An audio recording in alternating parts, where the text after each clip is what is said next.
नमस्कार। आसतु आज बुझा संध्या समय कौन आपण करेंगे नहीं जानतु जे संध्या एक संधि काल अटे।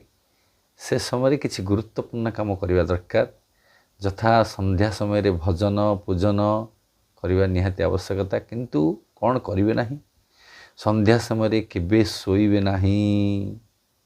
ए समय शोइले लक्ष्मी असंतुष्ट होइथांती। संध्या समय भोजन करंतु नहीं। जदि भोजन करती पेट संबंधी नाना जावतीय रोग आपण भोग करेंगे। संध्या समय झाड़ू पोछा करंतु नहीं लक्ष्मी घर चलीजे।